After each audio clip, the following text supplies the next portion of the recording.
Salut, j'espère que vous allez bien. Aujourd'hui, on se retrouve pour le second cours qui sera les États-Unis depuis les 14 points du président Wilson. Cette vidéo, on me l'a demandé, donc je vous l'ai faite un petit peu rapidement. J'y ai travaillé quand même pas mal de temps la nuit et tout pour vous la sortir aujourd'hui parce qu'on m'a dit comme quoi il y avait pas mal de difficultés sur ce chapitre-là. Donc je vous ai prévu ce chapitre qui sera quand même, je l'ai trouvé très long en termes de date. En fait, il est très compliqué en termes de date et de termes aussi. Donc voilà, sur la petite intro, on commence. Donc quand on parle des États-Unis, tout d'abord, on a deux styles de choix de politique. On a le côté, le choix de isolationniste. Voilà, je préfère d'abord vous donner un peu la racine. C'est quand on fait le choix de s'isoler des autres pays pour s'occuper uniquement des affaires de notre pays. Donc là, dans ce cas-là, ça sera sur les États-Unis.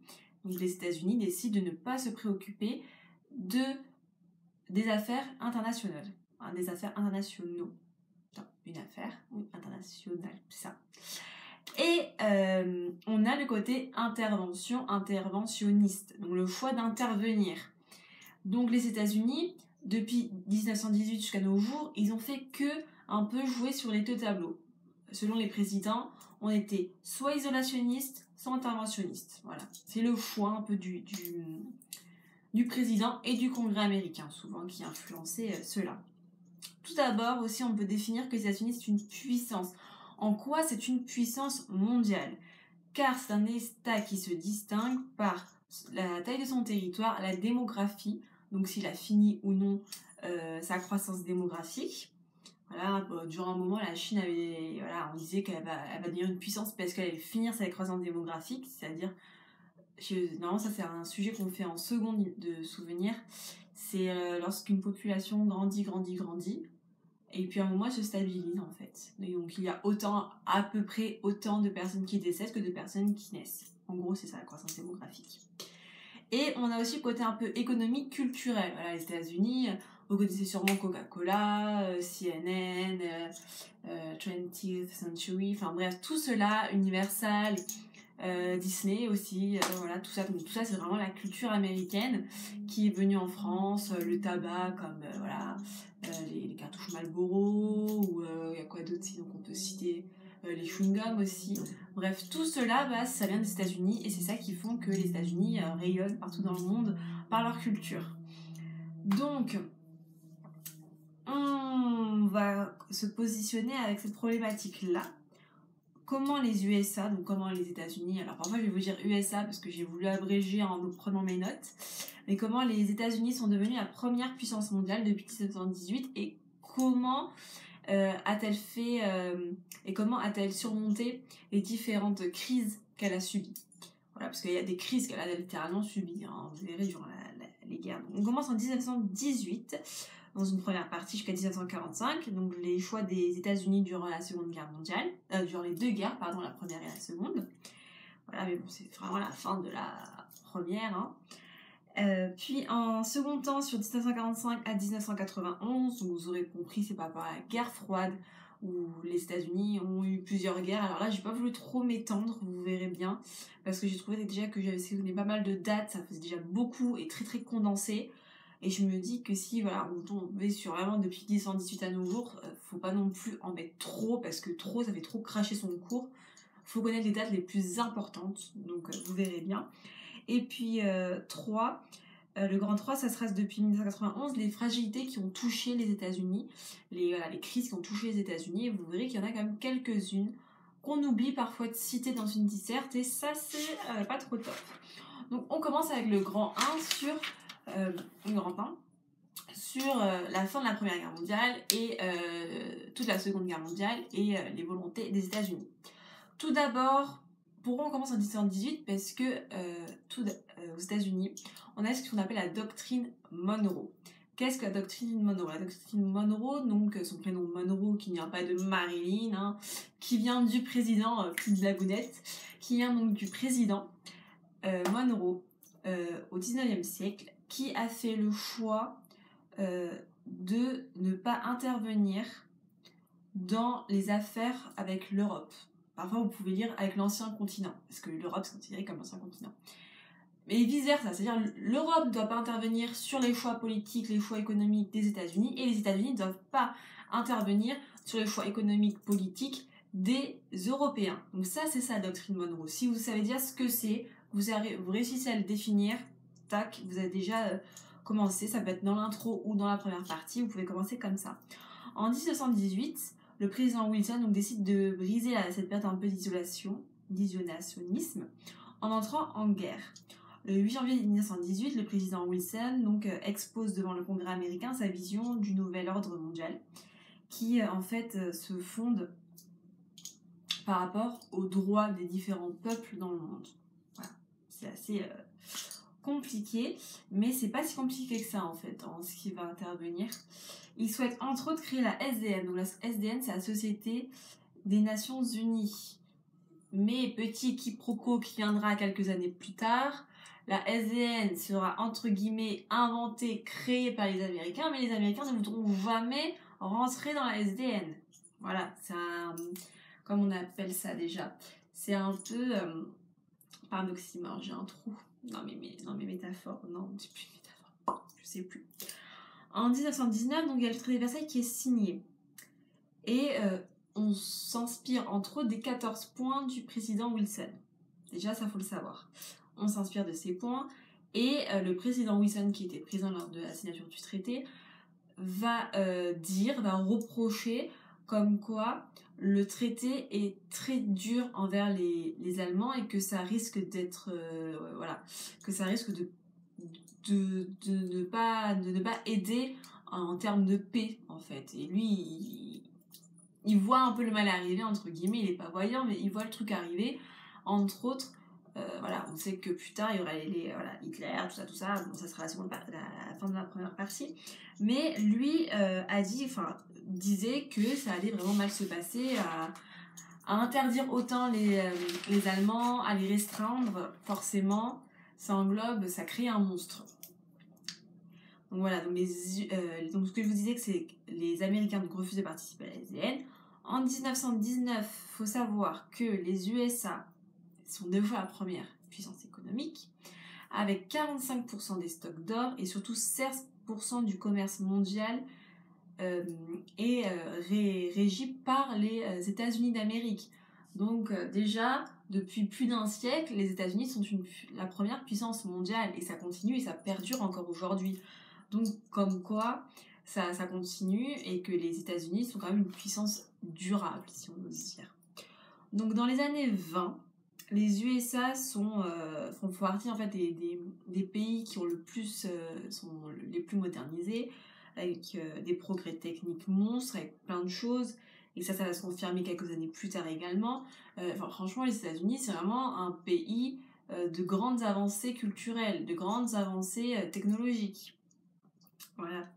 En 1929, on note l'une des plus grosses crises boursières aux États-Unis, le fameux crack boursier, le jeudi noir, si vous voulez vraiment aller dans les détails, qui font que la bourse de Wall Street chute totalement et c'est l'une des plus grosses crises du XXe siècle, du XXe siècle, je ne me suis pas trompée, du XXe siècle, et ce qui note une perte au niveau des États-Unis et un peu un côté où on va se refermer sur soi-même un petit peu. Mais voilà, comme je vous disais, isolationniste, interventionniste, parfois on joue un peu sur la corde raide entre les deux, et là c'est un petit peu ce qui se passe en 1929.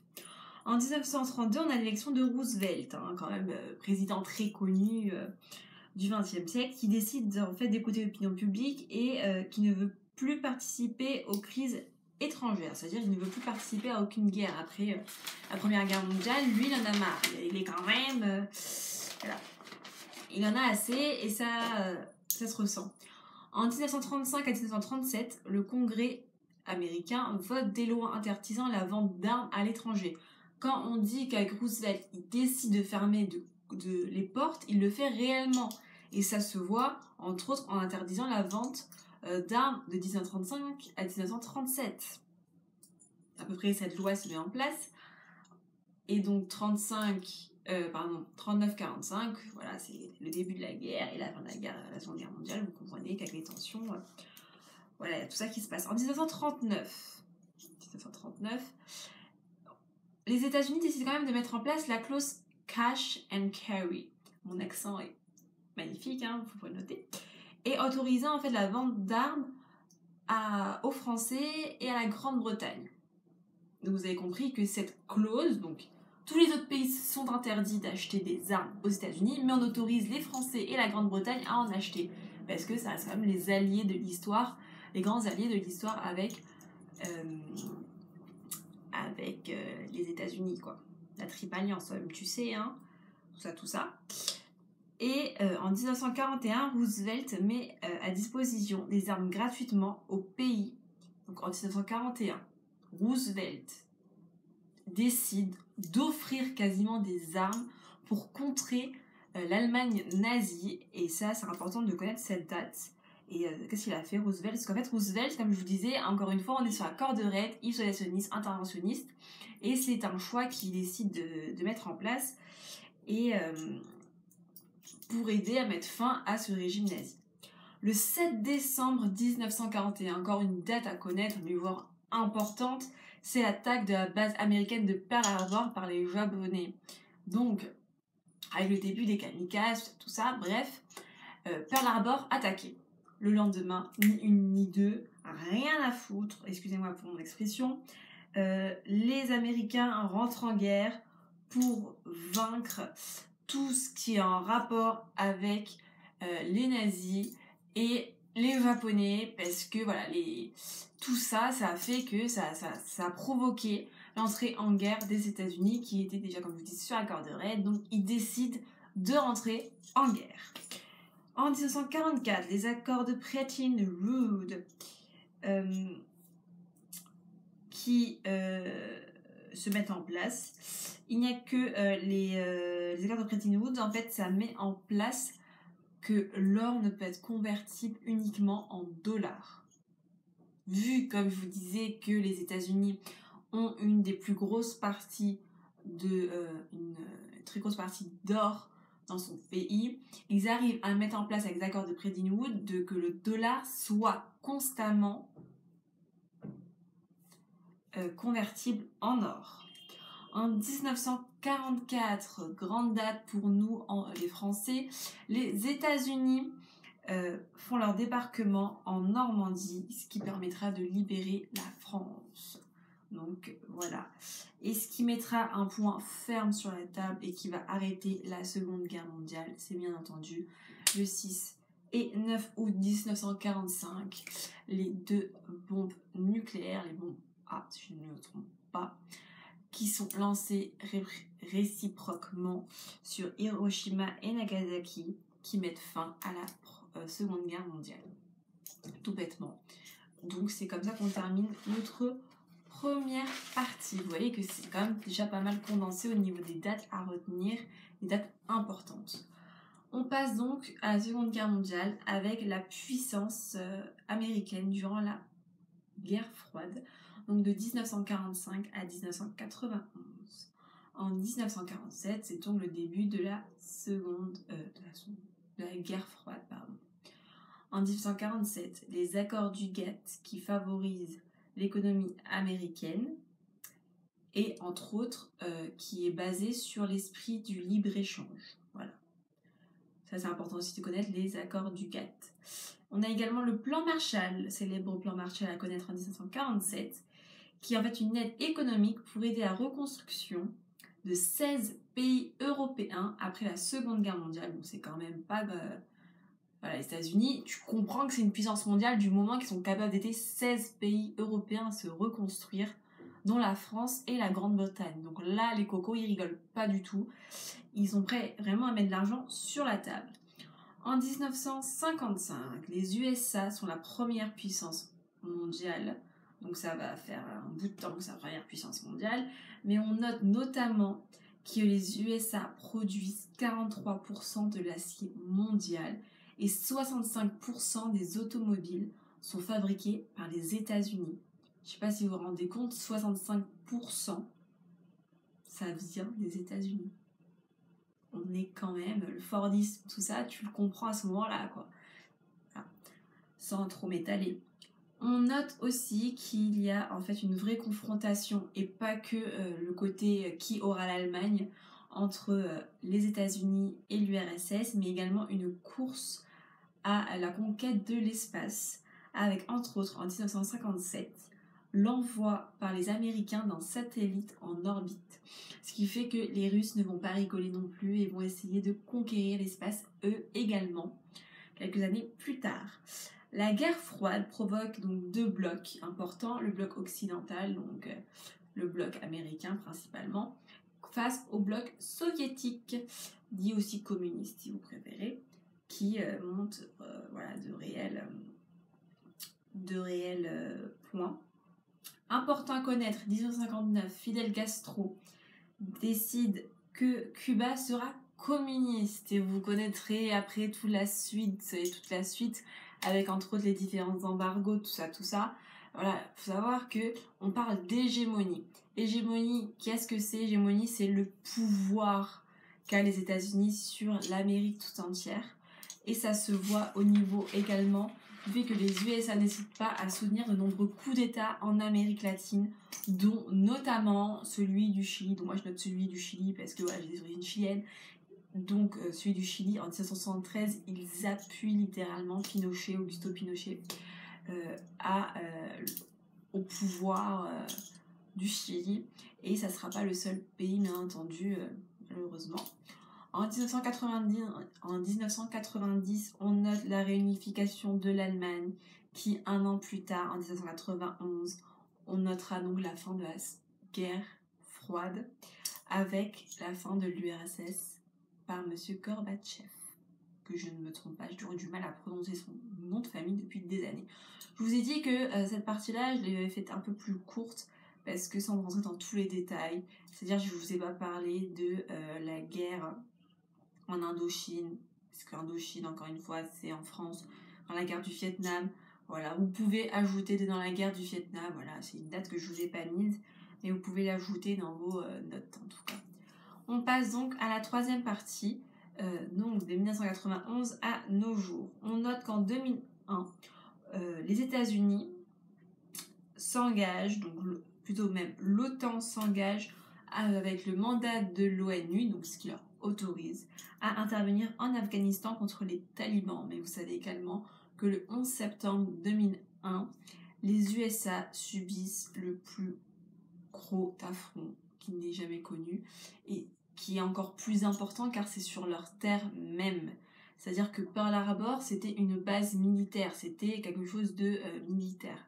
Là, on parle de civils, on parle de centaines, je sais plus si c'était milliers, mais oui, pourquoi c'est milliers de morts, parce que voilà, dans ces tours-là, dans les fameuses tours jumelles qui ont subi un attentat revendiqué donc par Al-Qaïda, qui en fait dans ces tours, pour l'anecdote entre guillemets, c'est vraiment une anecdote, c'est qu'en fait étaient composées d'amiante.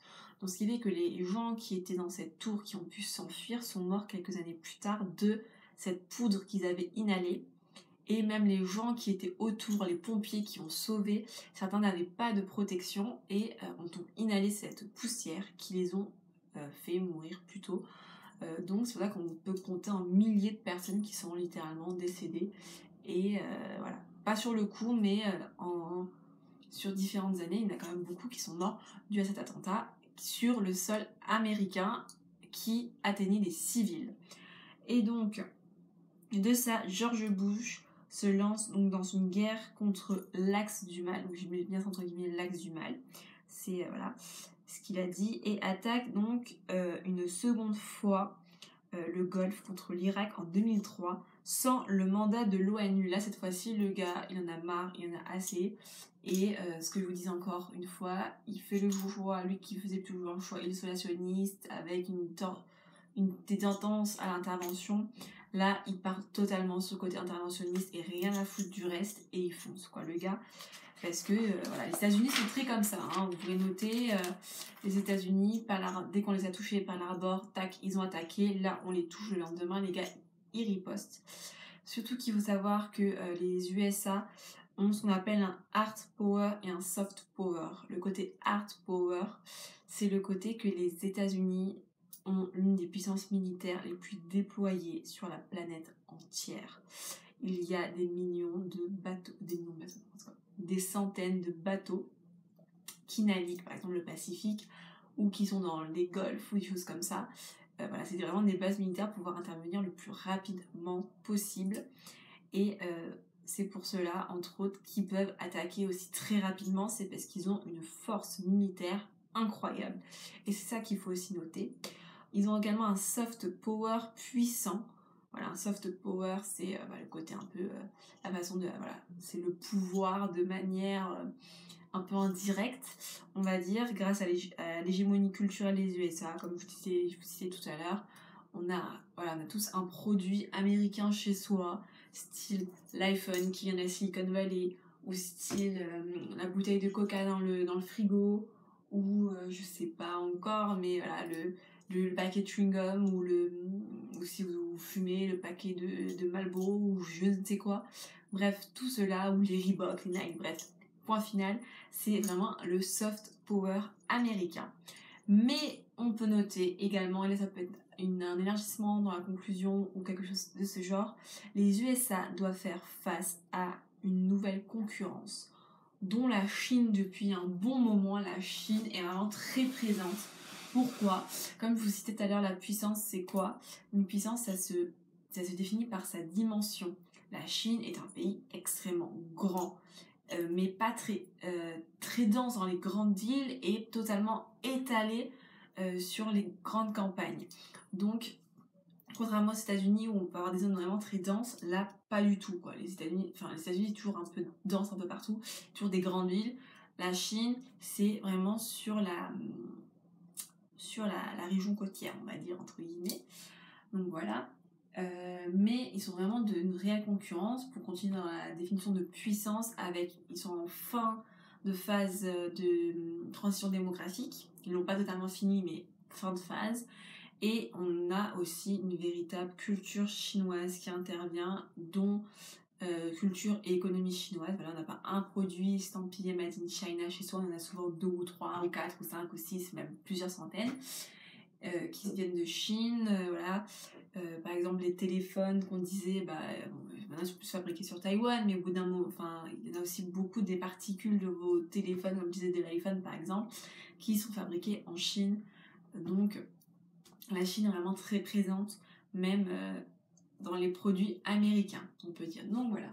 Donc je pense que je vous l'ai résumé plutôt pas mal.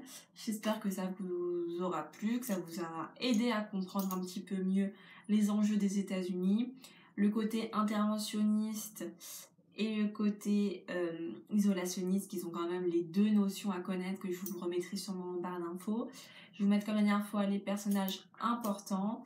Et puis, qu'est-ce que j'allais vous rajouter? Donc, n'hésitez pas, si vous avez d'autres demandes, d'autres requêtes au niveau des cours. Si vous avez, par exemple, des envies de vidéos autres, ou voilà, n'hésitez pas aussi à partager la vidéo, à mettre un like. Et puis, si t'es pas abonné, abonne-toi, Coco. Sur ce, je vous embrasse. On se retrouve pour une prochaine vidéo, un prochain cours, une prochaine idée, un prochain conseil. So, bisous!